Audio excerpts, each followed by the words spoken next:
Gracias por la sintonía, muy buenos días. Buena cara la jornada, y para eso tenemos entonces el soporte de la información que nos permita ver cómo está el país para hoy, y les acompañamos. Nelson Rodríguez, Pablo Maquini, una servidora, Adis Burgos, en Enfoque Matinal. Familia, buenos días. Muy buenos días, Adis, buenos días, país, buenos días, República Dominicana. De contar y comentar la actualidad, de eso se trata este trabajo en este miércoles, y la agenda está bastante pesadita, así que comencemos rápido, señor Rodríguez. Buenos días, caramba, tan buen ligero. Miércoles 5, le llaman que el menú de opciones, son varias. Uno no encuentra por dónde comenzar a picar, pero como yo mencioné ayer, que es probable que retomara hoy el asunto de las presiones por cargo, de las designaciones, de los nombramientos. Yo quisiera comenzar por ahí, no vaya a ser cosa que el tiempo no me alcance, porque reitero algo que he venido diciendo en los últimos días, incluso he escrito al respecto. Cuando se llega al poder, desde las alturas del poder, las cosas son distintas, y no es por mera voluntad de los nuevos gobernantes, de los nuevos funcionarios, es la realidad con que se encuentran. Incluso en esta coyuntura de pandemia y de crisis económica, peor todavía, la situación es mucho más difícil. Entonces, las presiones son válidas para los que están necesitados, pero los que van a gobernar tienen que aplicar su propio librito, lo que tienen a mano. Entonces, son muchas peticiones, muchas presiones.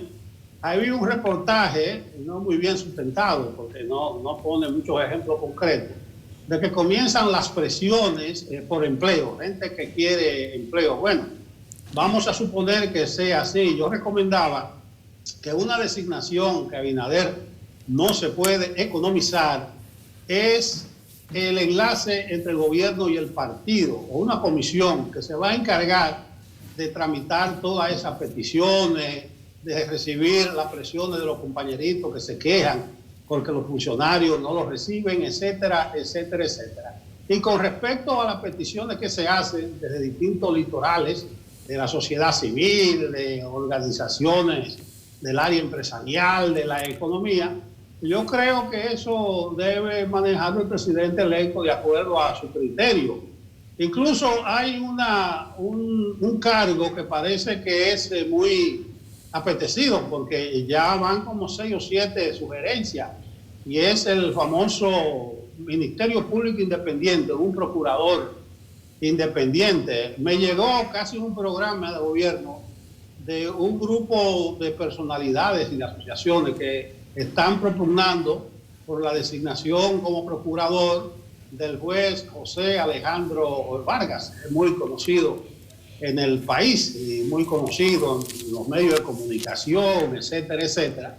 Y ahí están, hay mucha gente reconocida, según veo en un comunicado de la Asociación para el Desarrollo de la Provincia de Santo Domingo, la Fundación Global Justicia Social, el Grupo Armonía y 1000 firmas más de agrupaciones de abogados que propugnan porque sea José Alejandro Vargas el designado como procurador independiente. Bueno, no sería en este caso él y los otros tan independientes, porque realmente tienen quien les escriba, pero de modo, a lo que voy es que el presidente electo tiene que aplicar su propio librito, su propio discernimiento. Yo no me he quejado, simplemente enumero la cantidad de mujeres que son ministras, son muy pocas, pero el criterio corresponde al presidente electo.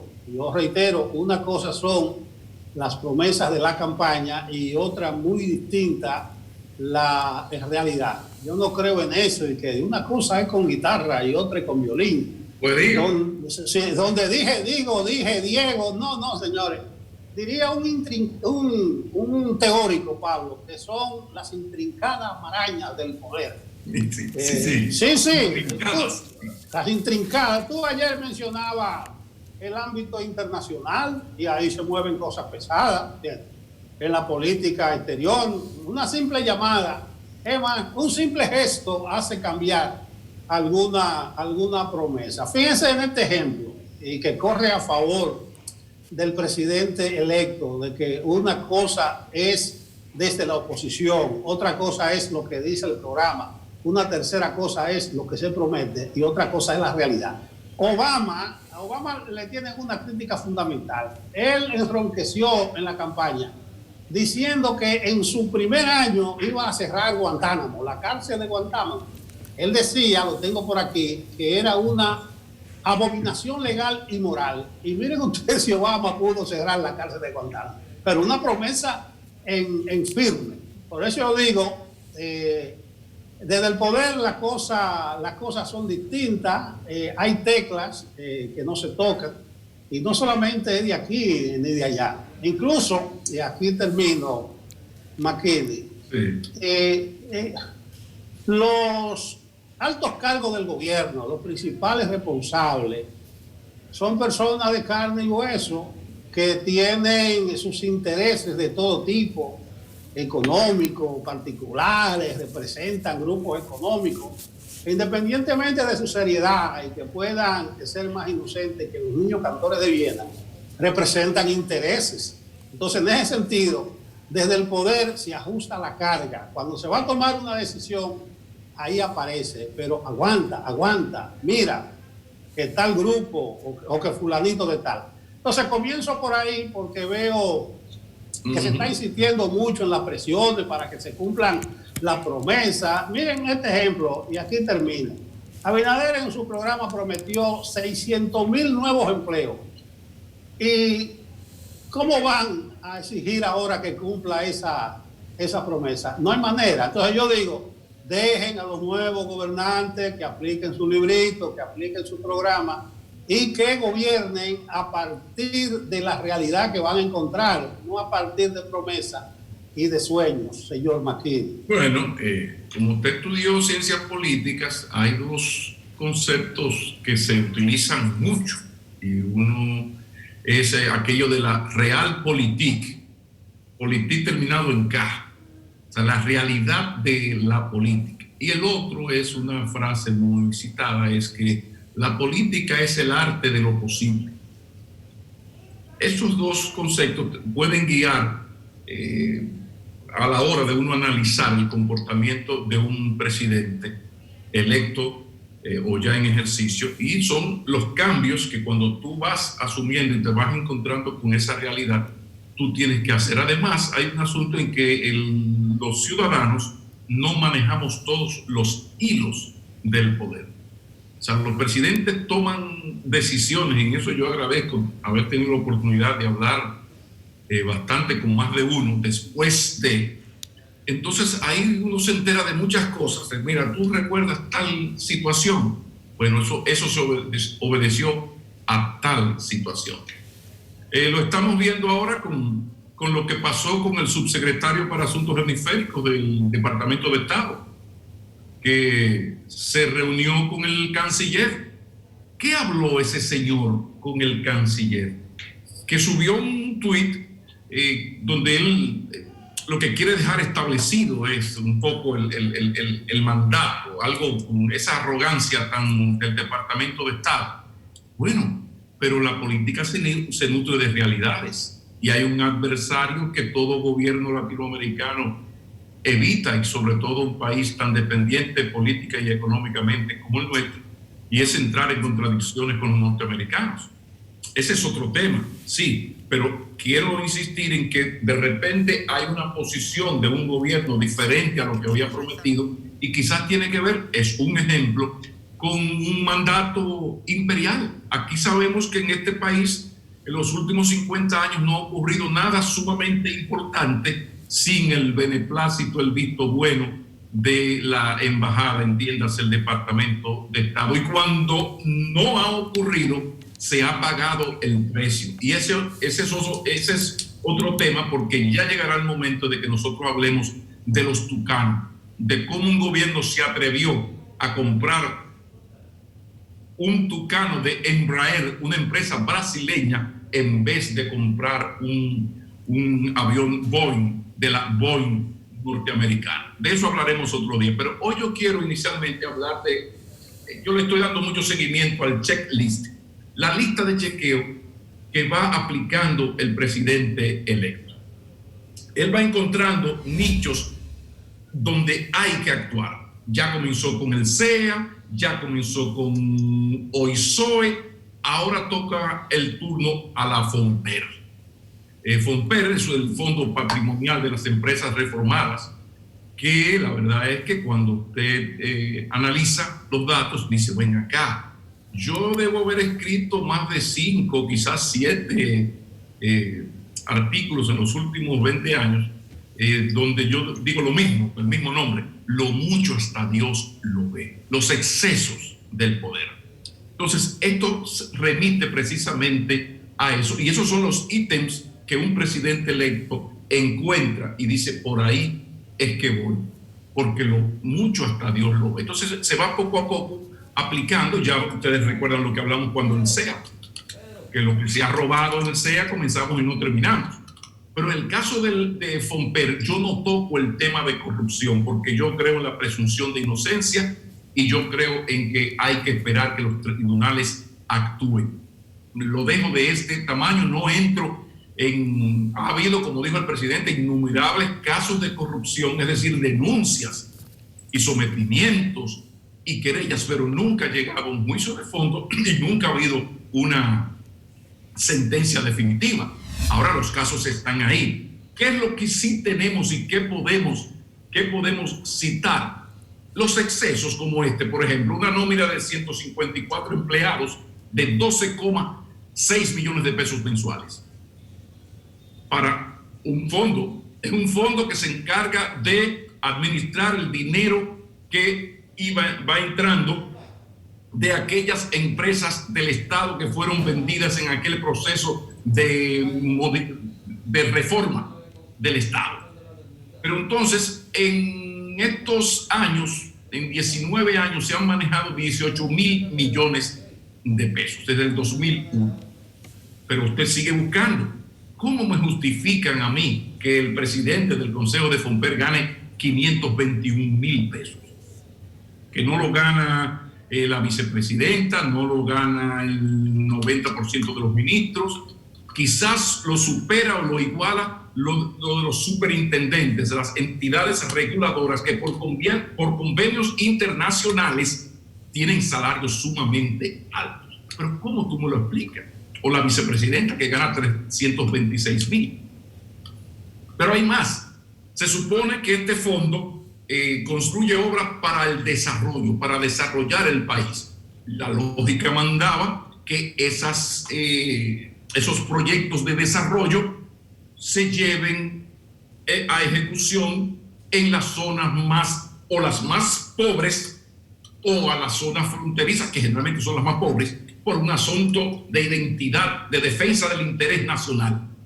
O sea, la República Dominicana, el Estado Dominicano tiene una obligación de fortalecer la dominicanidad en las provincias de la frontera, porque se está dando una fusión pacífica, lenta, pero constante. O en el caso de las demás está lo de la pobreza. ¿Cuáles son las provincias más pobres del país? Elías Piña, Pedernales, Bauruco, Independencia, El Ceibo y Monteplata. Pero resulta que de 29 proyectos, 15 de ellos se desarrollan en Santiago. Pero si Santiago es la capital del progreso nacional, Santiago es el ejemplo. Santiago siempre ha llevado 20, 25, 30 años de civilización al resto del país. Pero ese Santiago, los ricos de Santiago en el año 61 crearon una asociación y de ahí salió el primer banco, de ahí salió la Pucamaima, la Asociación Popular de Ahorro y Préstamo. O sea, hay que tener visión. El Instituto Superior de Agricultura, mi alma mater de toda la vida. O sea, Santiago es otra cosa. Tiene sus problemas, por supuesto, sí, pero desde que tú comparas Santiago con cualquier provincia dominicana, pues ya es otra cosa. ¿Cómo tú me explicas eso? Bueno, que el señor es de Santiago y el anterior también era de Santiago, y cuando la prensa le pregunta, dice, no, lo que pasa es que yo quiero mucho a Santiago. O sea, que si mañana a mí me ponen en FONPER, ya no me van a poner porque ya lo van a fundir. Si me ponen en FONPER, yo de 29 proyectos hago 15 en Baní. No, pero no, espérate, Maquinini, vete al paso. Entonces, estas son las cosas que tú dices, bueno, ¿qué ¿Qué nos está pasando? Bueno, a eso es que va el presidente Abinader. Creo que tiene, él no me lo ha dicho, pero yo creo que hay un checklist de las cosas más horripilantes que lloran ante la presencia de Dios, aquello de que lo mucho hasta Dios lo ve. Entonces él irá corrigiendo eso. Y ni siquiera estoy hablando de corrupción, porque aquí hay un problemita que cada quien tiene su corrupto preferido. Y la presunción de inocencia es una vaina que está allá para yo argumentarla cuando se trata de un amigo mío. Entonces yo, sea amigo o enemigo, yo siempre hablo de la presunción de inocencia. Yo estoy hablando de estos excesos, posiblemente hasta legales, pero ilegítimos e inmorales. Entonces, ojalá que el checklist del presidente siga funcionando de esa manera, porque nosotros necesitamos ser un mejor país. Para uno vivir mejor, tiene que ser y actuar mejor.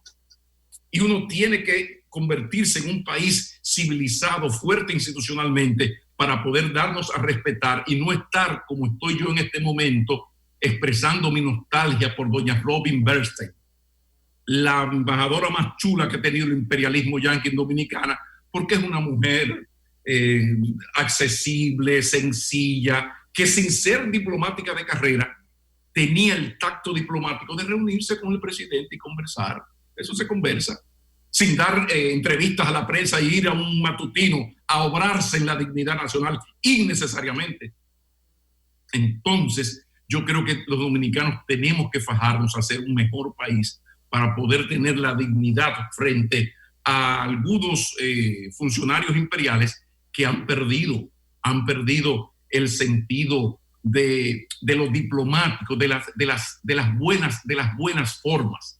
O sea, no es necesario, señor Michel Cosat, que usted diga que no, para conversar sobre estrategia de asuntos regionales y bilaterales, tales como Venezuela, y aumentar la inversión de Estados Unidos. O sea, le voy a bajar línea con Venezuela y vete al paso, que tú sabes que yo manejo las inversiones norteamericanas allá, el turismo, la dependencia de ustedes de las remesas y todo eso. Esas son cosas que se hablan y no se expresan porque eso afecta la mínima dignidad de un país. Es como cuando usted tiene un empleado, una señora madre soltera con 3 muchachos sin padre, y ella vive de los chelitos que usted le paga. Entonces usted le insulta, la irrespeta, le falta el respeto porque usted sabe que ella no puede renunciar porque ella tiene 3 muchachos que mantener. No es ella, son 3 muchachos. Entonces con esto pasa igual. Ojalá que aquí se haga lo que se tenga que hacer para que seamos un país más institucionalizado, que se respete a sí mismo más, para que también los norteamericanos, el Departamento de Estado exactamente, nos respete un poco más.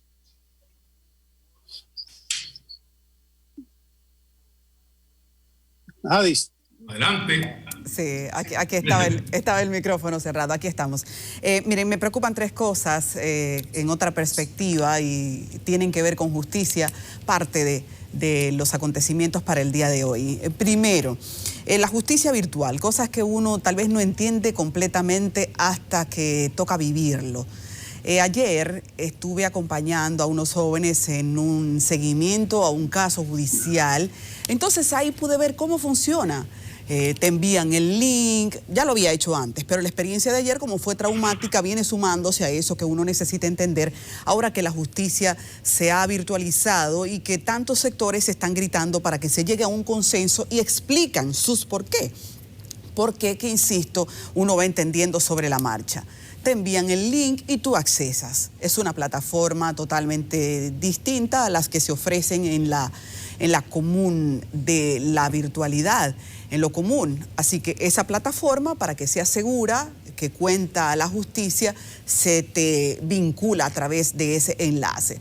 Pero resulta que ayer un equipo de 5 personas en diferentes lugares con alternativas de planta de energía eléctrica, de inversor, todas las posibilidades contempladas de por qué puede fallar la tecnología estaban listas. No se pudo accesar. ¿Y por qué? Simplemente el enlace no daba paso.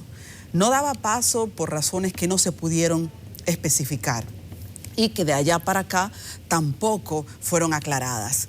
Una audiencia en la que las víctimas no pudieron estar presentes pese a que estaban listas, a que dominaban la tecnología, que eran personas jóvenes, no se trató de desconocimiento.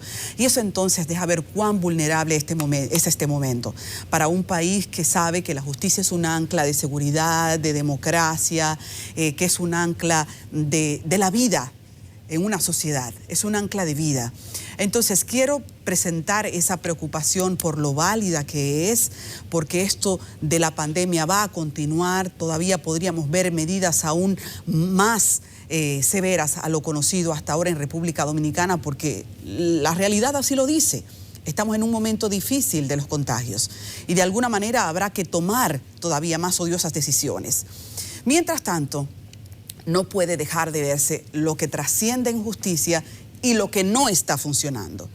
Lo presentado por las asociaciones de abogados, por abogados también de manera particular, es cierto. Es muy frágil accesar y no se debe solo a que usted no tenga la computadora adecuada o la energía en el momento en que se necesita. Aún teniendo todos esos elementos dados, puede fallar y eso hace muy frágil a la víctima. Segunda cosa, hoy hay un paro de los defensores públicos, desde hoy hasta el viernes. Los defensores públicos tienen una carga muy pesada porque ya hace más de 5 años se tiene claro que ellos tienen el 70 y hasta el 85% de todos los casos de la justicia. Ese defensor público que lleva los casos de las personas que no pueden pagar. Ese defensor público que representa los intereses de tanta gente a la vez, que a usted puede no gustarle, o a mí no gustarme que ellos representen en un momento a la parte que es no agraviada, sino gravosa. Así que de todas maneras, como la ley establece, ellos tienen una función demasiado importante, una función que necesitamos que en óptimas condiciones se defienda porque los juicios tienen que funcionar y avanzar. De otro modo caemos en la mora judicial que tantos tormentos nos ha dado por mucho tiempo. La mora judicial de llevo tantos casos que no hay manera de que todos avancen al mismo tiempo. Un defensor judicial puede llevar simultáneamente 500 casos y en momentos malos hasta 800 casos, una persona. Entonces, eso es muy serio. Para que funcione, hace falta que la estructura avance. Pero se habla de crisis institucional en la Defensoría Pública hace años. Crisis que, aunque están diagnosticadas, no se solucionan. Hoy han vuelto a caer en un colapso y los veremos paralizados hasta el viernes, un precio muy caro que hay que pagar, ver paralizarse cientos y cientos de expedientes en tribunales que ya están arrastrando la debilidad de estar virtualizados. A partir de ahí, entonces, hay una queja que se ha agregado de último momento. Dicen, hay un bono vacacional que no se nos da, aunque el Poder Judicial entero lo recibe. Dicen que es que eso no está legislado para nosotros. Pero eso es solo una excepción. Lo que en verdad ha hecho enfurecer a la clase es que el salario no está llegando el día que toca. Se junta un día con otro, a final de cuentas se trabaja y se trabaja muy duro como les he narrado y no se sabe cuándo van a llegar los chelitos. Y eso sí que pone en desconcierto a cualquier trabajador. Y siendo que la justicia es tan determinante para que la sociedad tenga paz, para esa paz social que tanto se discursa, pues eso, señores, hay también que verlo. Y un tercero, para el cual quiero también agregar las imágenes que nos tiene ahí nuestra productora. Es como en las últimas horas ha trascendido que la Fiscalía de Villarriba funciona debajo de una mata. Ahí están hace 4 meses. El fiscal Teófilo Capellán no ha hablado de sus por qué, naturalmente coincide con el tiempo de pandemia y quiere uno entonces pensar que es que el hombre está asustado y decidió con su secretaria sentarse debajo de esa mata para simplificar lo que él cree es una posibilidad de contagio. No obstante, institucionalmente pues se cae en gran pecado porque la Fiscalía, que no es más que la representación del pueblo personificada ahí en un equipo de trabajo, recibe tantos problemas a diario que necesita cuidar la integridad física de la gente que llega ahí, la integridad de los expedientes también, la privacidad de quienes están ahí tratando de que se dirima un problema, porque usted no llega a la Fiscalía porque se quiere echar fresco con alguien por el problema. En la Fiscalía por el contrario, en la Fiscalía se ventilan problemas. Entonces, una persona que llega ahí con un problema, lo primero que necesita es una garantía física y privacidad para poder saber cuál es la orientación que la justicia da a su caso. Pero miren ahí debajo de esa matica, porque diría yo que por el elemento miedo, está el fiscal Teófilo Capellán con su secretaria y el juzgado de paz está cerrado. Eso representa una gran preocupación más porque el fiscal no ha hablado, ¿me entiendes? Entonces, deberíamos saber sus porqué y de paso, ¿qué hay como respuesta institucional ante esto que ya comienza a generar demandas y denuncias masivas en Villarriba? Recuerden que los servicios públicos son para el pueblo y son del pueblo también. Entonces, cualquier cambio que resulte siendo tóxico o dañino para la población necesita ser explicado y justificado. No se pueden tomar decisiones de esa trascendencia de manera alegre o individual. Así que poner eso en el contexto es importante. Quisiéramos saber qué piensa la Procuraduría sobre esto y si hay una autorización a ese manejo, porque podrían hacerlo así otras fiscalías también, independientemente de todo lo que se pone en juego. Hay muchísimos protocolos, magistrado Capellán, para que durante el tiempo de la pandemia la población que sale a trabajar por necesidad pueda mantener distancia social y seguridad, porque algo queremos, que los profesionales que están obligados a salir a trabajar estén seguros. No queremos que se nos enfermen ningunos, ni los jueces, ni los fiscales, ni las víctimas. Recuerden que hay un gran debate porque los jueces han decidido mantenerse seguros en una zona de virtualidad. Yo pienso que si los fiscales se van por ahí también pudiesen encontrar argumentos, pero por eso hay que ponerse de acuerdo. Hay que crear protocolos institucionales que hagan que todos podamos fluir en un momento difícil, en un momento que nadie pensaba iba a llegar y para el cual sobre la marcha se ha tenido que buscar alternativas. Esas alternativas tienen que no poner en riesgo a ninguna de las partes. Y así la sociedad de Villarriba considera está poniéndose en riesgo y yo considero que también están en riesgo. Señores, vamos a una pausa comercial, pero tenemos una señora entrevista al regreso. Una señora entrevista que queremos que ustedes no se pierdan, porque hablaremos de temas internacionales y locales, hablaremos de muchas cosas que sé que ustedes van a poder apreciar con el invitado que tendremos. El señor Texema Guijarro, bueno, pues secretario general del Grupo Parlamentario Unidas Podemos. Con él se hablará en la entrevista principal en solo minutos y les invitamos a ustedes a participar. Antes de entrar a la entrevista con el invitado parlamentario de Unidas Podemos, Guijarro, hay un par de datos que quisiera comentar, señor McKinney, porque me llegó el informe del Cabo Ventura de los apresados anoche durante el toque de queda. Sí. 558 apresados, 32 vehículos retenidos y 324 motocicletas. El lunes fueron 459. Entonces, lo que me llama la atención es que todos los días, en esta etapa del toque de queda, los apresados son 551, 531, 429, 178 el día de la tormenta, el jueves pasado. Yo no entiendo qué buscaban 178 personas en la calle, pero donde voy es que en los reportes se duplican y hasta triplican los apresados los sábados y los domingos. Mire, el sábado pasado, estamos hablando de 500 y tanto y 400 y tanto todos los días. El sábado pasado, 1.015 apresados, 122 vehículos retenidos y 587 motores. El domingo, 1.292 apresados, 134 vehículos retenidos, 708 motocicletas. Entonces, de una vez viene el lunes, 559 y ayer martes 558. Parece que los sábados y los domingos son innegociables para el dominicano o para gran parte de la población, Maquín.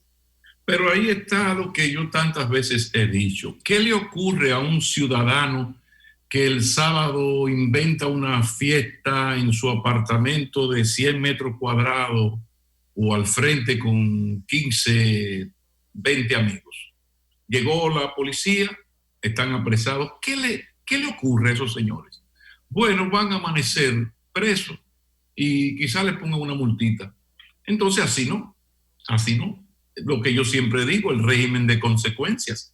Si aquí, desde el inicio, se hubiese aplicado lo siguiente, yo no estoy hablando del señor que se le ponchó una goma en la George Washington y se le hizo tarde y venía apurado en su carrito, en su motoconcho para su casa. No, yo estoy hablando del tigre León del Cumajón, que está clase media alta, clase media, pobre, pobrísimo, en romo, metido en romo, en el barrio o en su chalet, donde usted quiera, con 15, 20 personas, metido en romo y que se vaya para el carajo la autoridad. Perfecto, llegó la autoridad. ¿Qué le ocurre a esa persona? Va preso, duerme bien cuidado en la cárcel, cuando viene a ver hasta café le dan en la mañana y vuelve a su casa. No. O sea, si yo lo atrapo a usted y respetando el toque de queda en chercha con 15 personas, yo tengo que, por protegerlo a usted y a su familia y al resto de la sociedad, aislarlo 15 días. Y eso no se ha hecho. Por eso está ocurriendo lo que está ocurriendo. Ya tenemos al señor Chema. ¿Todavía? No. Bueno. No, perdón. Mira, pero otra cosa más del toque de queda y de los apresados. A mí me apena, pero la hora de inicio del toque de queda, principalmente sábado y domingo, parece una caricatura. Los tapones ya en el horario del toque de queda son inmensos. Yo vi una fílmica de uno de los diarios digitales que contó más o menos, midió 1,5 kilómetros de tapón el domingo a las 5:30 de la tarde. Estamos hablando ya media hora después de iniciado el toque de queda, pero hay que suponer de que esos centenares de vehículos para llegar a su casa llegarán a las 8 de la noche. En un momento, el gobierno pidió específicamente Montalvo a las empresas que despacharan más temprano, por lo menos 1 hora antes, pero parece que son problemas múltiples. El horario nocturno. Recuérdense que la Asociación de Industria dijo, nosotros tenemos permiso para trabajar corrido, que hay un horario de noche. Entonces hay trabajadores que se tienen que movilizar de noche y hasta por la madrugada. Y probablemente a las 6 de la tarde estén en camino a su trabajo. Entonces ahí se convierte en algo penoso. Son unos tapones tan monumentales que uno se pregunta, ¿y dónde está la pandemia?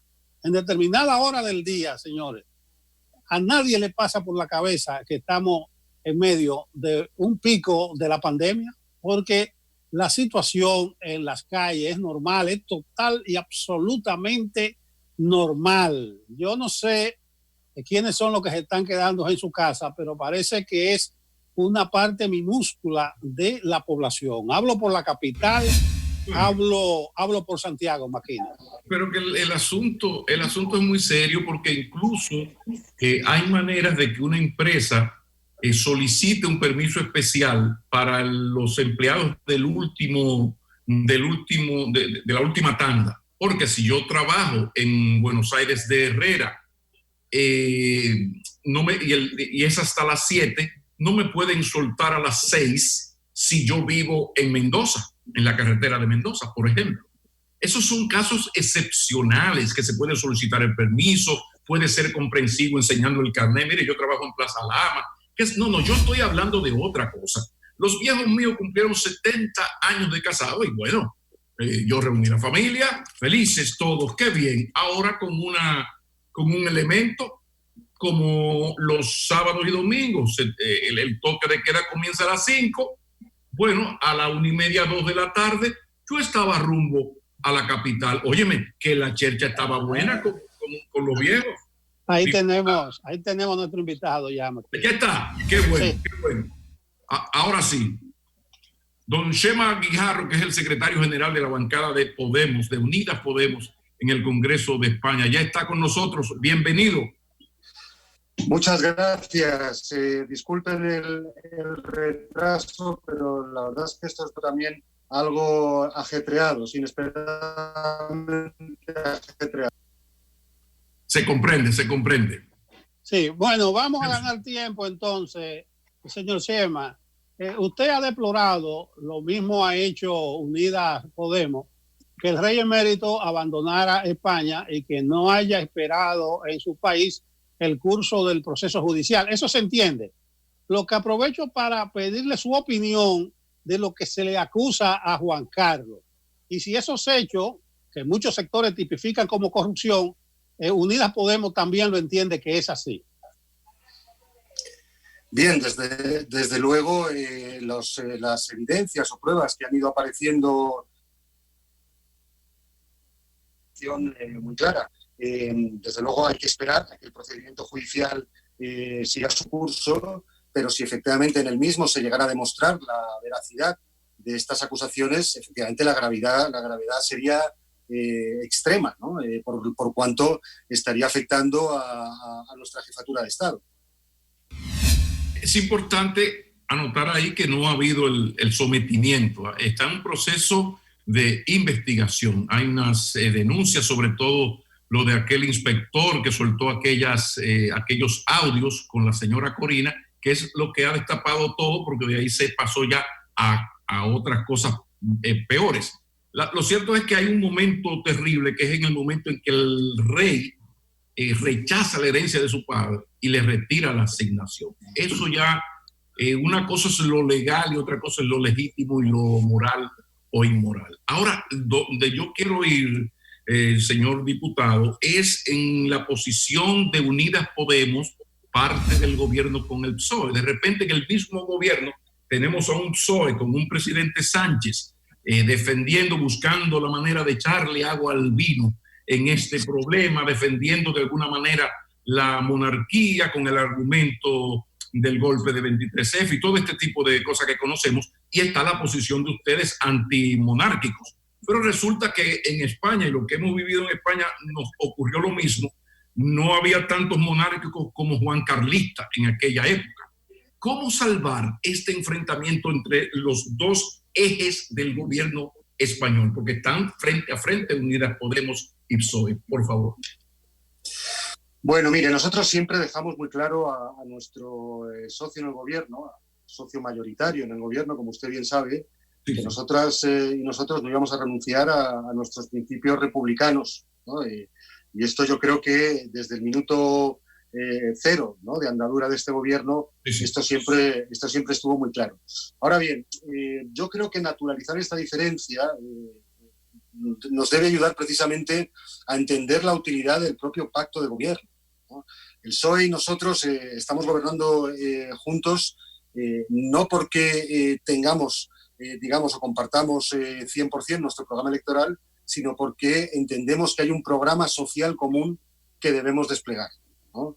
Y ese programa social común entendemos que hoy, en estas circunstancias tan complicadas como las que está viviendo todo el mundo y también nuestro país, es más importante que nunca desplegar esa agenda de políticas sociales para, digamos, armar ese escudo de protección y estado de bienestar que nosotras queremos y que hemos pactado en un acuerdo de gobierno que por lo demás consideramos absolutamente vigente.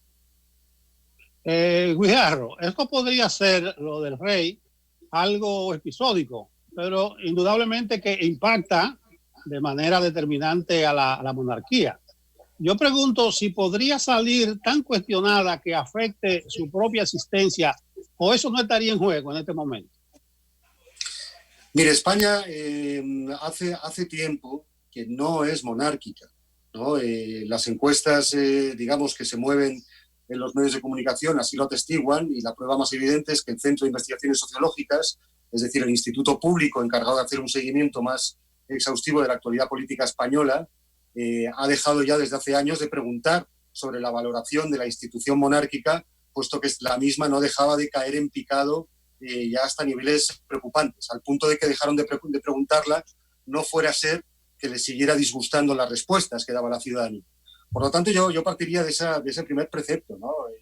La ciudadanía española es ya en gran medida una ciudadanía republicana, ¿no?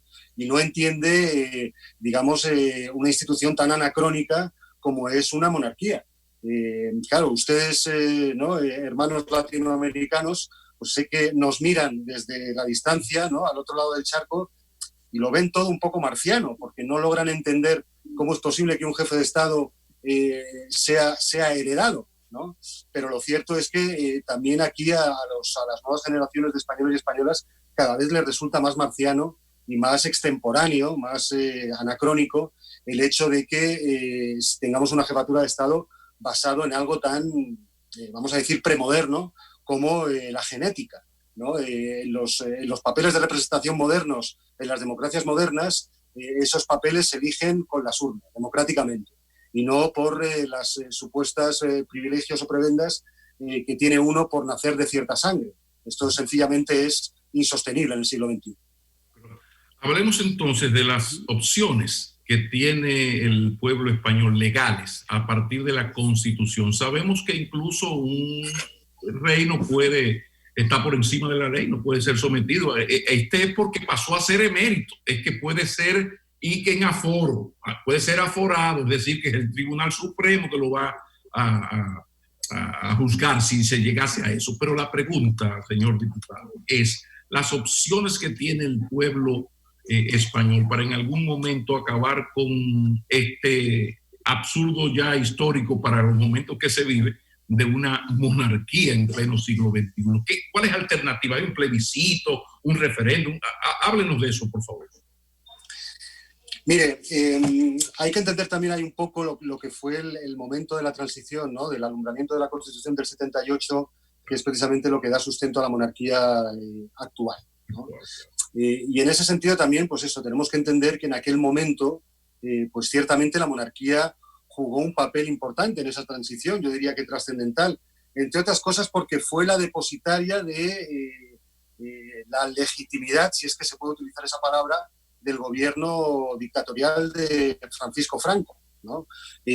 Por lo tanto, digamos, tenemos que recordar siempre un poco este origen porque a veces también se nos olvida, ¿no? Entonces, a partir de ahí, claro, ¿qué es lo que pasa? Que la Constitución que rige actualmente en España, ¿no? Digamos que blindó el modelo de tal forma que quedó cerrado el pacto tácito según el cual el pueblo español recibía democracia a cambio de comerse, entre comillas, y discúlpenme el verbo, la jefatura del Estado monárquica y la vuelta de los Borbones a España, ¿no? Claro, esto fue hace 40 años, en un momento donde España tenía, digamos, un tutelaje de los militares muy importante, de los estamentos de la Iglesia, etcétera. Hoy, 40 años después, esto no es así. No tenemos por qué, justificar nuestra democracia en base a la actitud graciosa y gentil de un hombre monarca que nos cedió esa esa democracia, ¿no? Sí. La democracia es del pueblo español y en ella reside su legitimidad y solo en ella, ¿no? Sí, pero por tanto, ¿qué opciones tenemos? Desgraciadamente, en términos estrictamente legales, sí, lo único que sería posible es apelar al artículo de la Constitución que permitiría un cambio de esas características, pero que al tratarse de uno de los títulos contenidos en la parte, digamos, más sustancial de la Constitución, obliga a una serie de mayorías, tanto en el Congreso como en el Senado, aparte de nuevas elecciones, etcétera, obliga a unas mayorías que sencillamente son imposibles. Hoy, pero mañana y ayer, se diseñaron precisamente para que no pudieran ser rotas. Y si me preguntan cómo podemos resolverlo, yo diría, nuestra opción política sería convocar un referéndum, porque para eso la Constitución española sí que habilita al gobierno a convocar referéndums consultivos sobre cualquier materia que interese, como no puede ser de otra forma, en una democracia, y lo que nosotros apostamos, como digo, es por activar ese mecanismo, ese artículo constitucional, convocar al pueblo español y preguntarles de una vez por todas si quieren una monarquía o si quieren una república. ¿Qué dice el PSOE de eso? ¿El PSOE qué dice? Porque el presidente Sánchez no parece que anda por ahí. Mire, yo creo que el PSOE nada en unas contradicciones abismales, ¿no? Con este asunto, porque digamos que la dirigencia del partido sabe perfectamente que sus bases electorales son republicanas, lo sabe, ¿no? Ellos también hacen sus encuestas, ellos también, digamos, que toman el pulso tanto de la ciudadanía en general como de sus propias bases y saben cuál es la opinión de las mismas. Pero de alguna forma temen que, la salida, ¿no?, o el fin de la monarquía provoque tal terremoto político, pues que esa desestabilidad nos lleve a no se sabe muy bien dónde. Bien, yo ahí creo que hay que tener confianza en la gente, ¿no? Hay que tener confianza en que ya somos un pueblo maduro y que, como han demostrado otros muchos pueblos a lo largo de la historia, somos capaces de hacernos dueños de nuestro propio destino, ¿no? Y en ese sentido no hay que tener miedo a esas decisiones, ¿no? Bien, es verdad que, como hemos recalcado también muchas veces a lo largo de estos días, el marco legal vigente es el que es, y sería difícil, a través del mecanismo constitucional que le he mencionado, producir ese cambio. Pero también le digo, si fuera posible convocar ese referéndum, yo estoy convencido de que el señor Felipe Borbón, ante un resultado abrumador del pueblo español que le dijera que no quiere tener una monarquía, él mismo sería el primero en hacer las maletas y en irse a Dominicana o donde quiera, ¿no? Guijarro, usted como economista y por las funciones que ocupa en la Comisión de Presupuestos del Congreso Español, debe tener una buena perspectiva de la situación económica en España, pero también de toda la eurozona. El viernes pasado trascendió un informe de que la economía de las 19 naciones que componen la eurozona se contrajo en más de un 12% en el segundo trimestre. Entonces, yo pregunto, lo que se está viendo, ¿le da validez a aquel discurso que ensalzaba, que pregonaba la Unión Europea? ¿O vista las dificultades que se confrontan en estos momentos, eso no ha servido de mucho? Porque yo hasta España la vi quejarse de que no está siendo equitativa la distribución de la carga en toda Europa.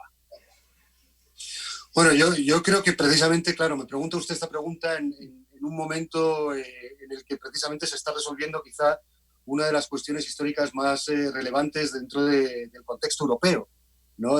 Si quiere mi opinión, yo le diría que todavía digamos, el escenario está por aclararse, ¿no? y por decidirse. Sí le diría que creo que hay un cambio de tendencia importante que yo aplaudo, ¿no? Si ustedes recordarán, hace 10, 12 años, con la crisis financiera anterior, que fue también una crisis global, pero que, digamos, golpeó muy fuertemente a Europa y específicamente a España, la Unión Europea tomó decisiones que no solo agravaron la crisis dentro de la eurozona y dentro de los países que la componen, sino que dañaron la propia legitimidad de las instituciones europeas en las mismas, ¿no? Yo creo que hay un esfuerzo actual por algunos gobiernos, desde luego creo que el gobierno español en ese sentido sí que lo está haciendo, precisamente por cambiar ese rumbo de la Unión Europea y apostar por unas políticas, digamos, más expansivas y sobre todo más sociales, ¿no? Entender a la Unión Europea como un dispositivo que nos permitiría a todos los ciudadanos europeos mejorar y ganar en calidad de vida, ¿no? Ahora mismo, hace muy pocos días, como usted sabe, se aprobó un paquete de ayudas de casi 750.000 millones de euros, una cantidad inédita en términos presupuestarios en la Unión Europea, no solo por la cantidad, sino por el hecho de que por primera vez se ha mutualizado la emisión de deuda pública, lo que necesariamente implica la creación de un presupuesto común y de un sistema fiscal o de una caja fiscal más o menos común, ¿no? Y por tanto lo consideramos como el inicio de un camino de construcción europea más solidario, ¿no? Ojalá sigamos por ese camino y no nos trunquemos en estos días y semanas decisivas que estamos atravesando ahora mismo.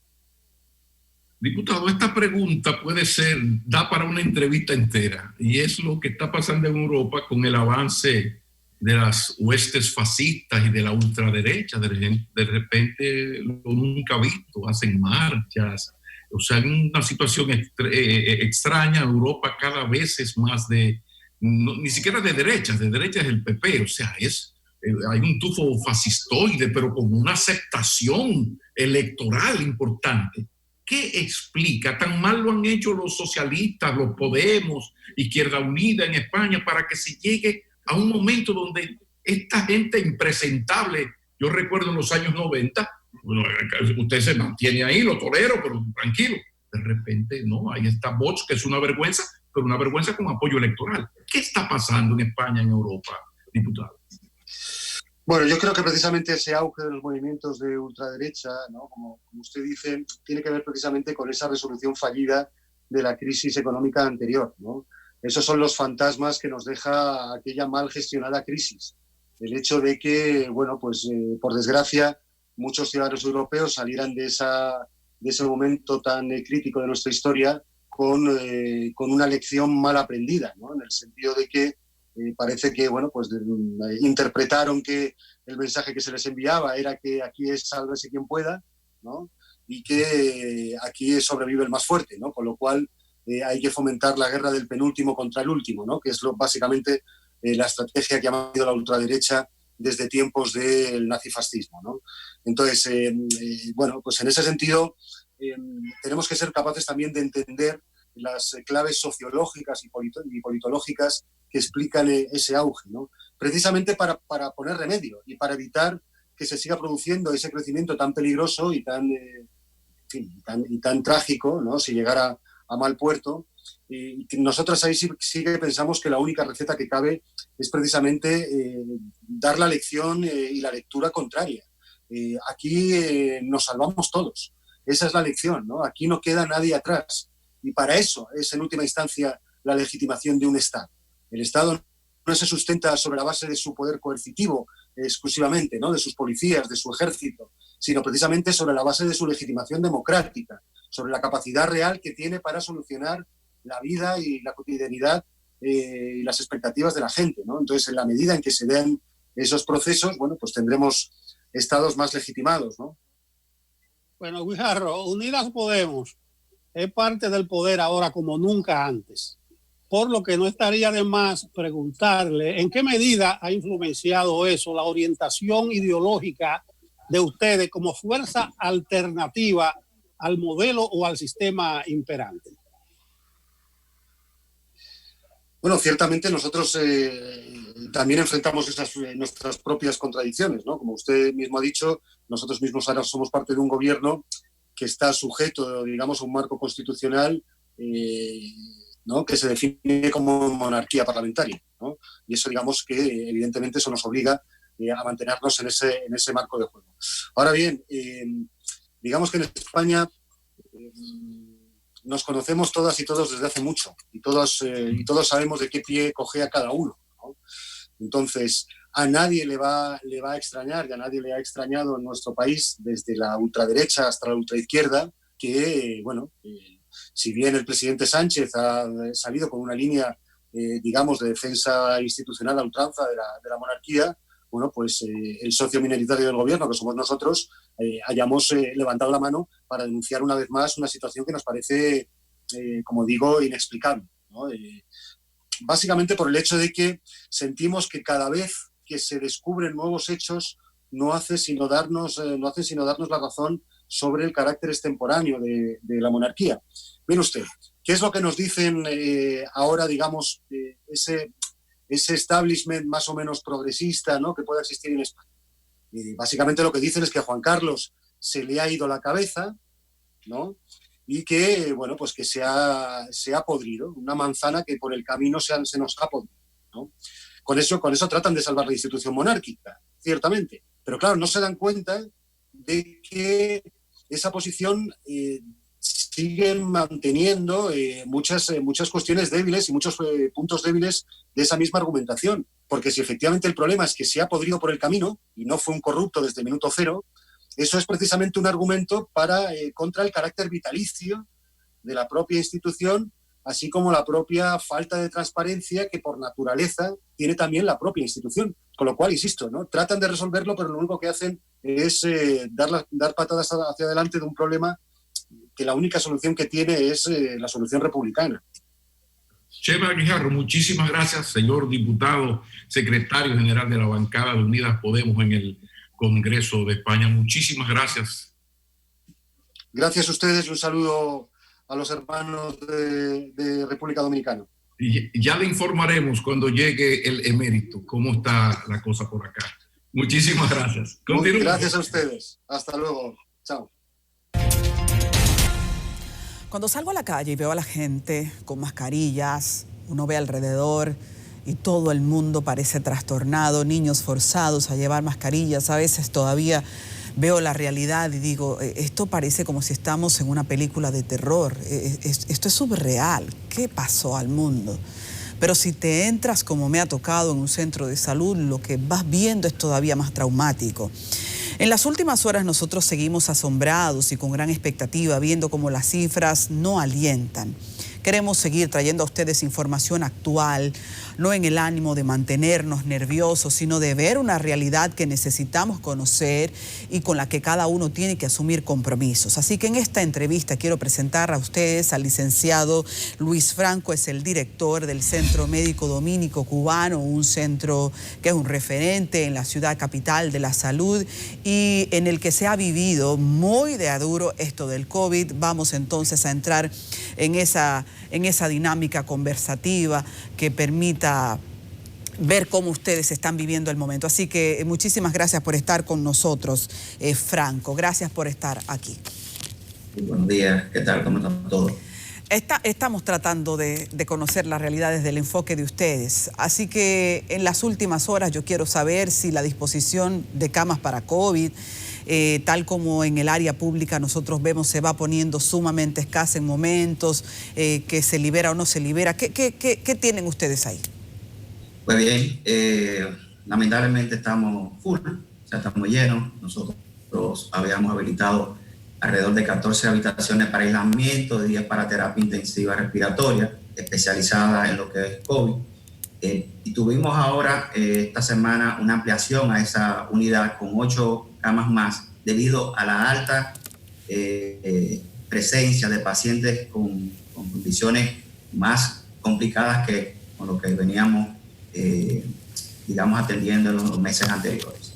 Es decir, del mes de junio al mes de julio aumentó un 58% lo que es la visita a nuestro centro a través del triaje respiratorio que tenemos disponible desde marzo, viendo todo casi un volumen total de 1.800 pacientes hasta el día de ayer. Estuvimos revisando las estadísticas y es penoso que como población aún no hemos tomado esto con la seriedad y la gravedad que conlleva este virus que a nivel mundial ha afectado a toda la población. Nosotros desde el primer momento en que nos vimos en la necesidad tuvimos que recurrir a hacer reestructuraciones de área, a invertir en equipos de soporte vitales, llámese monitores, ventiladores y habilitar áreas, llámese la área de triaje respiratorio, luego la parte de hospitalización y conjuntamente con el apoyo del doctor Emil Jorge Mansur, que ha sido el coordinador de la terapia intensiva, también asumió el compromiso como este virus afecta la parte pulmonar. Entonces, él ha sido la persona en que nos hemos apoyado y hemos confiado para que dé seguimiento a todos los pacientes. El aumento de esta positividad, que ahora la tenemos en un 35%, también ha hecho que los centros de salud sean más vulnerables. Quisiera saber cómo ustedes lo están manejando, porque hay un gran temor de la población de asistir a consultas. Si ustedes se han visto obligados a disminuir las consultas per se para dedicarse a COVID, o si se mantiene todo abierto, con qué tipo de sinergia lo han conseguido para que la gente se sienta segura y ustedes también tengan un personal seguro. Claro, hemos tomado las medidas de bioseguridad correspondientes, todo el personal está debidamente equipado con los trajes de protección y sus mascarillas y todo lo que conlleva el protocolo de manejo de pacientes con COVID. Ahora bien, como bien mencionó, se ha ausentado algunas especialidades en los centros, no solamente nosotros, sino a nivel nacional, por el temor que existe de contagiar. Pero no es lo mismo visitar un centro de salud que tú sabes que sí hay una incidencia de COVID, o sea, que hay presencia, a tú salir a la comunidad, que es lo que ha afectado mucho en los fines de semana, la gente no respeta los toques de queda. Entonces, eso es como la falta de conciencia con nuestras medidas no aportan, no ayudan a la gestión que uno está haciendo. Y es penoso que no hemos tomado carta en este asunto, a pesar de las medidas que ha tomado el gobierno, no ha sido suficiente para entender de que la realidad se ve aquí cuando vemos pacientes que están llegando jóvenes, complicados, con gravedad, y antes no habíamos visto esa condición. Antes veíamos a envejecientes, personas con comorbilidades, pero ya están llegando personas sanas, digamos, su condición, pero con el virus. Y eso realmente da pena, porque al momento que uno no tiene disponibilidad, ya sabe lo que genera, la tensión que genera a nivel de la familia, que no tienen dónde referirlo. Entonces uno se ve presionado y doblemente, porque uno quisiera dar el servicio, pero no tiene dónde.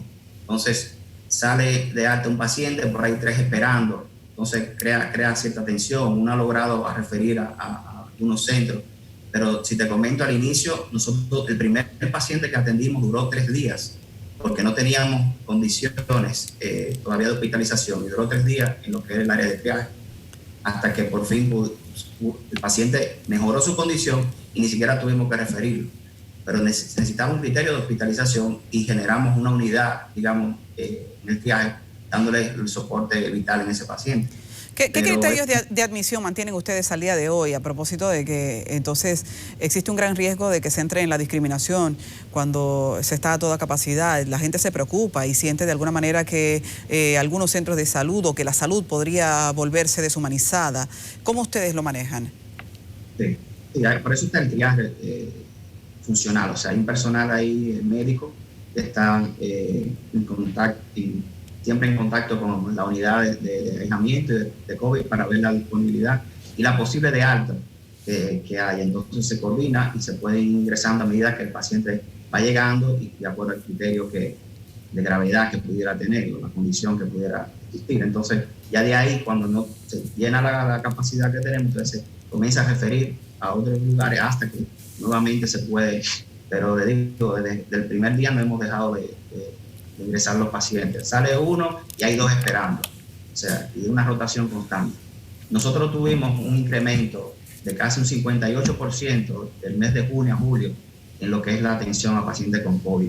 Entonces, hemos tenido, como les decía, más de 1.800 atenciones y 358 ingresos aproximadamente para lo que es las unidades correspondientes. Y no hemos visto la necesidad de ampliar. Y aún así, ampliando, estamos a todo. Wow. ¿Qué experiencia han tenido ustedes respecto a la gestión tanto de salud como administrativa en un momento en que los pacientes están ahí, no se sabe a veces cuánto van a durar, porque los tratamientos no responden necesariamente a los patrones conocidos? O sea, todo esto es una frustración para la dinámica administrativa y la gestión de salud. ¿Cuál ha sido la experiencia de ustedes? Porque vamos viendo cómo lo hace un centro y cómo lo hace el otro para cruzar toda esa base de datos e ir también tomando conclusiones de cómo manejar a corto plazo y a futuro toda esta pandemia. Sí, ha sido un gran reto para uno como profesional y prestador de servicios de salud, porque es la primera pandemia que estamos viviendo, pero uno desde el primer momento no dudó en hacer lo correspondiente, lo oportuno, que era garantizarle la vida y la salud a nuestros pacientes. Entonces, ha sido un momento difícil, porque en condiciones normales quizás uno toma otro tipo de medidas, pero con la urgencia que había que atender los pacientes, tuvimos que hacer todo un esfuerzo, ya todo, o sea, profesional, equipo. Hay un tema de consumo que se incrementó también, que uno tiene que garantizar la protección, como usted mencionaba anteriormente, de nuestro personal. Estamos constantemente verificando la sintomatología de lo que son nuestros colaboradores para garantizar también de que no se vean expuestos y se vean contagiados con este virus por prestar el servicio. Entonces, hay varias cosas también que quisiera mencionar con relación a lo que está pasando, que es que los pacientes se están automedicando. Sabemos que la automedicación está contraindicada y eso también ha afectado lo que es la incidencia y la visita de los pacientes que estábamos recibiendo, porque anteriormente tenían condiciones más, domiciliarias, que se pueden tomar su medicamento en casa, pero ya vienen que, le digo, particularmente hasta así no perdí, tratando de brindarle la atención, porque estaba en su casa con oxígeno. O sea, eso es algo que no es recomendable. Un paciente descompensado se vea sin una vigilancia de un personal de enfermería o médica, esté en su casa. Ya cuando llegó en condiciones que de verdad no podíamos hacer mucho por él. Pero estamos en total disposición en seguir aportando y dando lo mejor de cada uno de nosotros como profesionales y como equipo de trabajo para que sigan, digamos, mejorando la condición y bienestar de cada uno de la familia, porque nosotros no vemos un paciente, nosotros vemos que esto le afecta a una familia, a una comunidad, le afecta a una empresa incluso. O sea, no es nada más verlo desde el punto de vista individual de un paciente, sino hay que verlo de manera global. Otra cosa que debo mencionar es la capacidad de pruebas que se están realizando.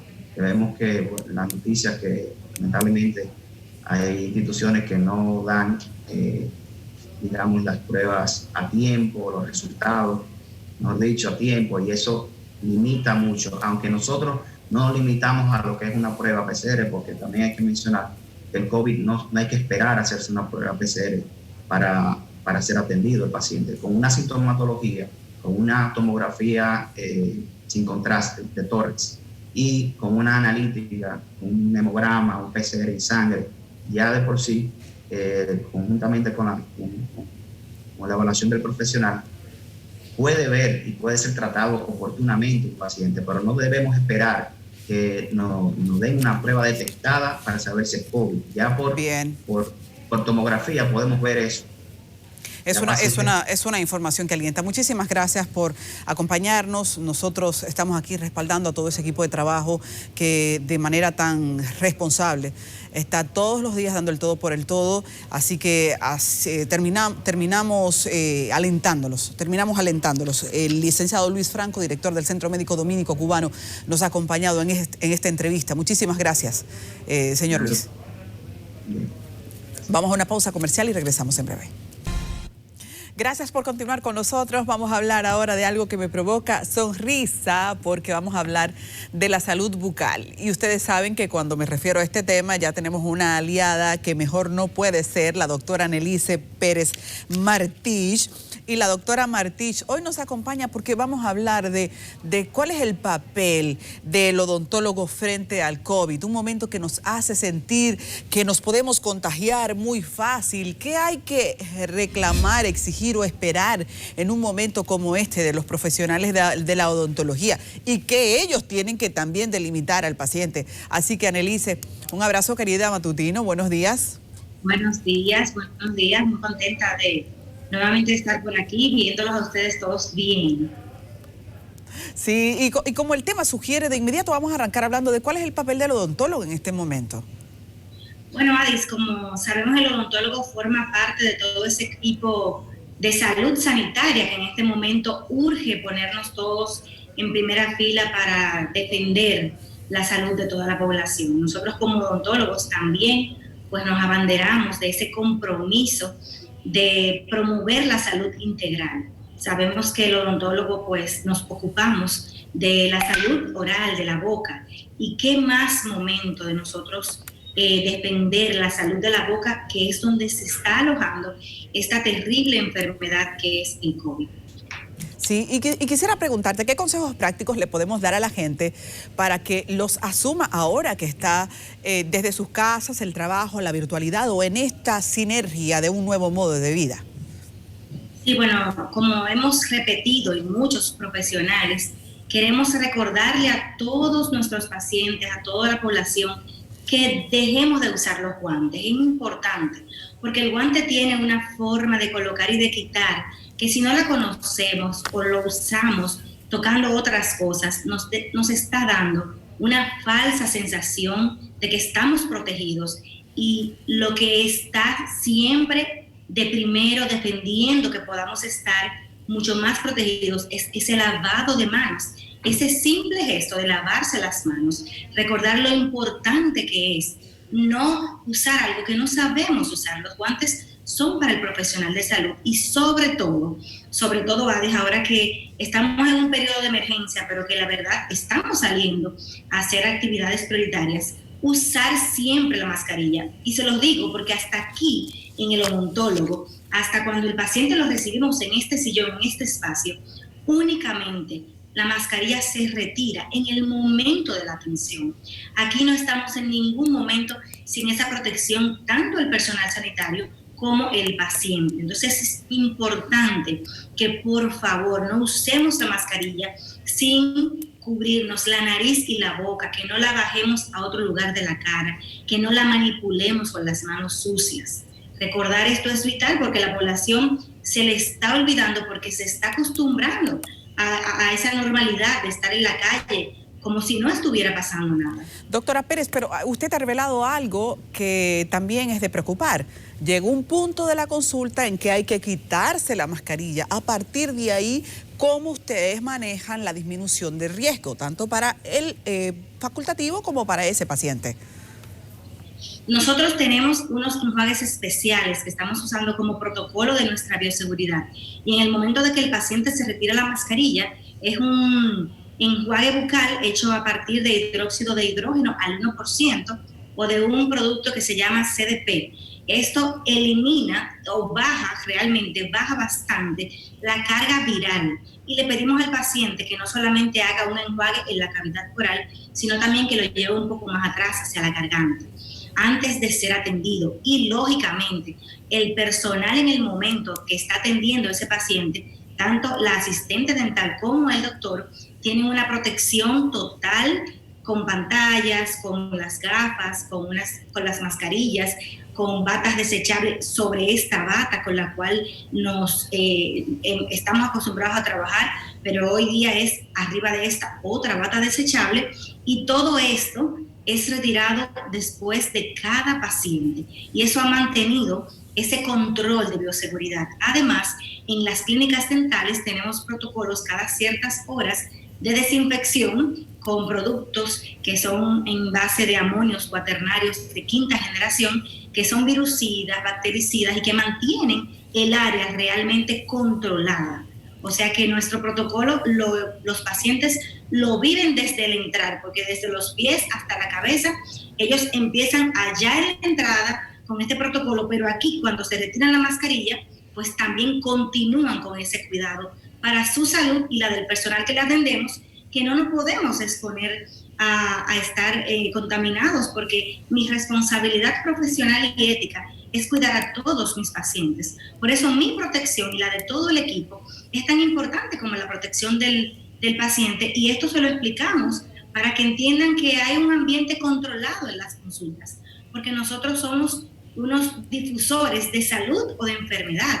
Entonces nosotros no podemos contaminarnos. Por eso también ese respeto, esa distancia, ese no tocarnos entre nosotros, tenemos que recordarlo, aunque es difícil, sobre todo nosotros los dominicanos, que somos muy cercanos, somos muy hospitalarios, pero hay que estar todo el tiempo recordando estos puntos y haciendo entrenamientos periódicos frecuentes con el equipo, porque la realidad es que los hábitos han cambiado, y si no hacemos el entrenamiento continuo de nosotros como personal de salud y del equipo que nos acompaña, en un momento podemos olvidarlo y podemos sentir que todo está normal. Por eso el entrenamiento semanal de esos protocolos es parte vital ahora de nuestra planificación para poder operar como centro de salud.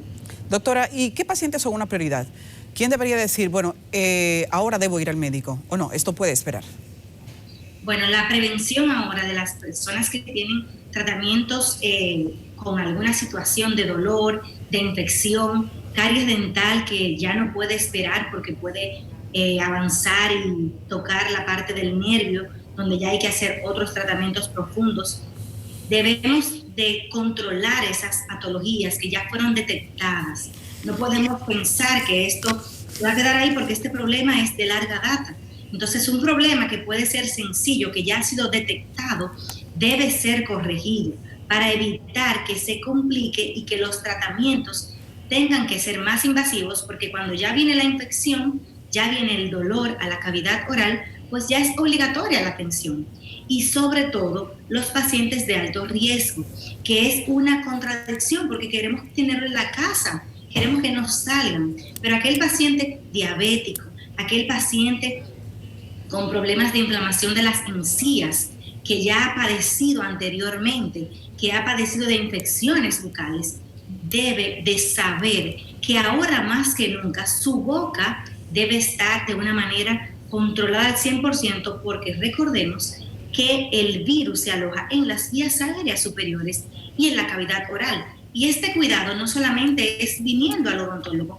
Si necesito un tratamiento, debo acudir al odontólogo. Sin embargo, desde la casa, como estamos ahora en agosto con nuestra campaña La Voz del Odontólogo, indicándole a los pacientes, el cepillado continuo, aunque no salga de mi casa, debe ser una prioridad.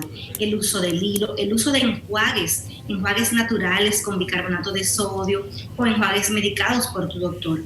Pero es importante más que nunca mantener la salud de la boca, la garganta, porque el virus, recuerden, que se aloja en la cavidad oral. Y si lo eliminamos desde allí, vamos a tener un mejor pronóstico o vamos a poder no tener que enfermarnos y padecer de todos los problemas que contraen. Así despedimos a la doctora Annelise Pérez Martich. Muchísimas gracias. Ustedes pueden conseguirla en Martich y Pepén, que está en la avenida Tiradentes, esquina Fantino Falco, en el segundo nivel de la Plaza Naco. Doctora, muchísimas gracias. Y de paso, usted mencionó la campaña que tienen en redes sociales ahora, en la cuenta de Instagram. Ustedes pueden seguir esta campaña, La Voz del Odontólogo, Martich y Pepén Odontología en Instagram y en las demás redes sociales. Así que gracias, Annelise. Gracias a usted. Vamos a una pausa. Continuamos y recibimos a Diego Sosa, el profesor Diego Sosa, para que nos hable de finanzas personales. Muy buenos días, buenas tardes también, profesor. ¿Cómo está Diego Sosa? Buenos días por allá, les deseo, y naturalmente que los que nos ven desde otro lugar, buenas tardes o buenas noches si nos ven en la red. Así que yo, por mi parte, muy bien, gracias a todo, gracias a Dios, todo tranquilo por acá, ya con una nueva ola, ya casi oficial que tenemos una nueva ola de contagios aquí en Alemania también. La pregunta de hoy, el tema de hoy, es un tema, diríamos, como capicúa, duro para usted. O sea, ¿cómo encontrar la manera? ¿Qué hacer? ¿Qué puedo hacer yo para ganar dinero? ¿Qué tipo de, como se dice ahora, emprendedurismo? ¿Cuáles opciones puede tener ese señor que perdió el trabajo o quebró lo que tenía? Hablemos de iniciativas ante la crisis para aumentar los ingresos, por favor. Sí, yo creo que depende de cada uno. Cada persona tiene sus fortalezas y tiene sus debilidades. Yo creo que depende de cada uno y yo creo que no hay mejor momento para emprender que este, por varias razones. Algunos le han empujado la vaca, aquella historia de que uno está en una zona de confort y vienen y te empujan de donde tú vivías. Es una historia bastante más larga que dice que le empujaron una vaca que era de donde la gente sacaba la leche y vendía y de eso vivía. En este sentido, muchos perderán el trabajo porque la empresa ya no va a funcionar, porque la empresa tiene que recortar, porque se pierden los trabajos en el día a día. O sea, no es algo nuevo que se pierda el trabajo de alguien. Hay cambios también en el Estado. Mucha gente va en el Estado a perder el trabajo. Me escribía una señora en estos días que ya ella es mayorcita y posiblemente ahora la despidan y lo que le toca es lo que tiene acumulado en la AFP, que por su edad se lo van a devolver por ser de ingreso tardío. Me dice, ¿qué tú crees si me pongo a prestar ese dinero? Bueno, usted conoce de prestar dinero. Eso hay que andar con una pistola al cinto, porque antes la gente, uno tenía que ir donde un prestamista porque los bancos no le prestaban a uno, no existía eso de los bancos casi, y lo que más uno cuidaba era su crédito, su imagen crediticia. Entonces yo iba y le pedía a alguien para comer y tenía que devolvérselo. Hoy en día la gente le pide a uno porque no tiene para comer, porque se bebió lo de la comida y entonces después no le quiere a uno devolver su dinero. Yo creo que cada uno tiene que ver bien en lo que se va a meter. Yo tengo una idea de 4 círculos que me pueden enseñar a mí qué yo debo estar haciendo. ¿Quiere que te lo muestre por ahí? ¿Tenemos tiempo? Por favor, adelante, Valor. Bueno, creo que ahí debo estar saliendo con una parte, ¿ves? Yo creo que hoy en día, fíjate esa noticia nueva, dice, más de la mitad de las pymes que cerraron por la pandemia no volverán a abrir. O sea, toda esa gente está con la necesidad de buscar qué hacer. Y estos 4 círculos me deben dar a mí mi idea propia de qué yo puedo hacer y por dónde me debo ir. espero que se estén viendo completos. El primero para mí es ¿qué sé? ¿Qué yo sé hacer? Porque si yo no soy, el otro día hablábamos del camarógrafo, por ejemplo, si yo no sé de cámara, si yo no sé de tiros, si yo no, que yo tengo un amigo que le va bien haciendo videos, pero eso es su amigo, eso es lo que él sabe. Usted no sabe de eso, no, busque lo que usted sabe. Entonces, ¿qué yo sé hacer? Esta señora que me preguntaba, ella sabe de prestar. Me decía, yo conozco un poco, pero eso no quiere decir que usted pueda meterse en eso. Y que no sepas no quiere decir que tampoco es tu camino, porque tal vez no sabes, pero aprendes. Es una de las cosas importantes. No sé en el momento de meterme en eso. Tal vez es algo que puedo aprender en el camino, tal vez es algo que puedo aprender antes y lanzarme por ahí.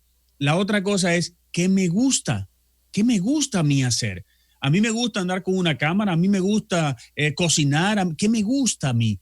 Cada quien tiene que tener su visión de qué le gusta para poder lograr involucrarse en eso, porque hay gente que se mete en trabajos y se mete a hacer cosas que no le gusta, solo porque otro hace eso, porque a otro le va bien en eso. Hay gente que ha estudiado carreras porque los padres estudiaron eso. Si no te gusta, no te gusta. ¿Me doy a entender, señor Pablo? Totalmente, totalmente. Estoy pensando en esas familias de abogados que el hijo le sale artista, se sufre mucho. Sufren porque quieren, porque, óyeme, si mi hijo me sale artista, bueno, apoyémoslo en la artistería. Diego Sosa. Si mis padres fueron abogados, yo no tengo que ser abogado. Claro. Entonces, cada quien por su lado, porque cada quien tiene una vena, cada quien tiene un gusto. Y hay padres que frustran también. Yo recuerdo un amigo, eso no fue en la parte del trabajo, pero, él me decía que su papá jugaba golf y se lo llevaba todos los domingos desde chiquitito a jugar golf, y él odiaba el golf porque era la forma de su papá estar los domingos con él, pero no era que él tenía el gusto, sino que era para poder ir a jugar golf y estar con el hijo, se lo llevaba. Entonces, cuando él cumplió 14, 15 años, ya no volvió a jugar golf, y así pasa con muchas cosas de la vida, de que la gente está trabajando tanto en eso, sacrificándose tanto, que los hijos terminan odiando esa parte. Entonces, ¿qué sé? ¿Qué me gusta? Vamos para la tercera. Es qué necesita el mercado. Porque puede ser que a mí me guste algo, que yo sepa de algo, pero la gente no lo necesita. Por ejemplo, a mí me pasó en varias de las cosas que he hecho en esto de la capacitación, que arranqué antes de que el mercado lo necesitara. Para mí no era un fracaso, sino era una preparación, pero pude haber hecho más, por ejemplo, con esto de los cursos virtuales. La gente no quería cursos virtuales, la gente no pagaba por cursos virtuales, la gente quería ver a Diego ahí, la gente quería que los cursos fueran presenciales. La pandemia aceleró esto y ahora yo hago cursos desde mi casa a cualquier hora, no importa de dónde sea. Esto quiere decir que lo que en un momento dado yo me preparé con cámaras, con luces, con estudio, con todo, no me funcionaba porque el mercado no lo necesitaba todavía, porque tenía la opción de verlo personalmente. Ahora sí lo necesita. Hay muchas cosas que nosotros podemos hacer, no sé, unos dulcitos fantásticos, pero a la gente no le gusta. Me gusta a mí y le gusta a mis hijos. ¿Por qué me lo van a comprar? Puede ser que algo que yo sepa hacer bien y que me guste, pero que todavía no lo necesite nadie. Y por eso viene la cuarta parte, que es ¿por qué me pagarían? Y ahí viene algo más importante, ¿por qué me pagarían más? Fíjate, si yo le diría a alguien hace 6 meses que yo le iba a hacer la compra, que yo le voy a hacer la compra, págueme por yo irle a hacer la compra.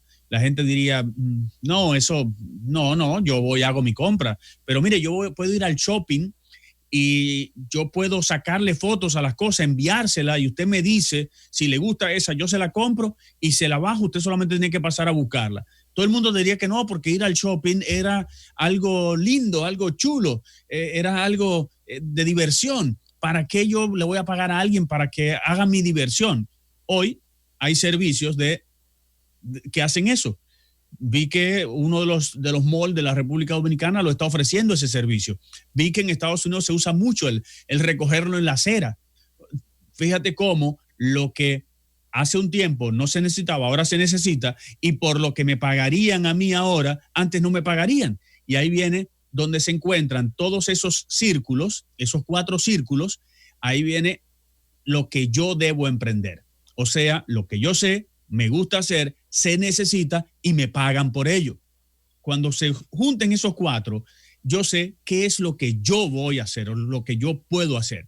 Fíjate, para cada quien es diferente. Por eso yo no le voy a decir a la gente, haga esto, haga lo otro, sino busque lo suyo, porque es el mejor momento para usted poder emprender, para usted poder decir ahora, señores, me empujaron la vaca, yo tengo obligatoriamente que lanzarme, y por donde me voy a lanzar es por donde me voy a pasar los próximos 10 años, 15 años, 20 años, o por lo menos lo voy a intentar, sí, o los próximos 5 años, lo que sea, pero ya darme cuenta de que puede ser mi propio camino, porque hay muchas cosas que van a desaparecer. La que trabajaba en salón dirá, wow, cerraron el salón. No, vamos a dar servicio a domicilio.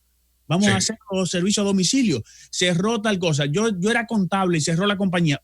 O la compañía no tiene cómo pagarme. Dele un servicio tercerizado. ¿Cuántos servicios tercerizados van a necesitar las compañías hoy para poder seguir adelante, para poder mantenerse, porque ya no pueden mantener un personal? Entonces, todo lo que vaya haciendo falta, usted sepa hacer, le guste hacer, y la gente le pagaría por eso, entre ahí. Lo dijiste muy rápido. Vamos a concluir un poco puntualizando, porque has hecho un resumen que se han escrito muchos libros. Sobre esos 4 círculos se han escrito libros de 300 páginas. Entonces, tú brillantemente lo has puesto en 8.5 minutos. Podemos ver el resumen y finalmente ahí mismo, ¿qué puedo hacer yo que estoy impresionado por la información que me acabas de presentar? Si quiero conectar contigo ya para hablar un poco más despacio, mi caso particular, tú sabes que en CDN yo gano bien, pero los dinero no está alcanzando mucho, quiero poner quizá un colmadito aquí en la capital. Si yo quiero hablar contigo de mi tema personalmente, ¿cuáles opciones yo tengo, por favor? Lo mejor es un correo electrónico a diego@diegososa.info. Si me tienen en las redes o me siguen por las redes, Diego Sosa Sosa, Instagram, en Facebook, también ahí hay chats que se pueden comunicar conmigo. Esto está en un curso completito de muchas horas, ¿sí? Creo que son 7 horas que yo tengo en Udemy, que se llama Emprendedores de 0 a 100 o de A a la Z en Udemy. Pueden ir a mi página www.diegososa.info, buscar en la parte de los cursos, ir directamente allá. Si me escriben, le puedo poner también un descuento especial. El curso cuesta, creo que $150. Yo es más, para la gente de CDN le voy a hacer un especial a $12. El que me escriba, le puedo vender, le voy a dar un cupón para que lo compre a $12 en el día de hoy, hoy y mañana, digamos, porque hay gente que lo ve todavía en YouTube. Si te dice que lo vio en Enfoque Matinal de CDN, por supuesto, ¿verdad que sí? Totalmente, sí, eso se me olvidó decir esa partecita, pero sí. Diego Sosa Sosa en Instagram, en Facebook, diego@diegososa.info, me escriben y si dice que lo vio en Enfoque Matinal, le voy a mandar un cupón de descuento por $12, $13, creo $12.99 puedo hacerlo, y usted puede ver no solamente los 4 círculos, todo para emprender. Y si quiere una consultoría directa, diego@diegososa.info. Así se hace. Gracias, profesor Diego Sosa. Finanzas personales para ustedes. Y nosotros terminamos aquí. Enfoque Matinal volverá mañana, pero quédense con el canal de noticias de la familia dominicana. Somos CDN. Hasta mañana, si Dios quiere. Él va a querer.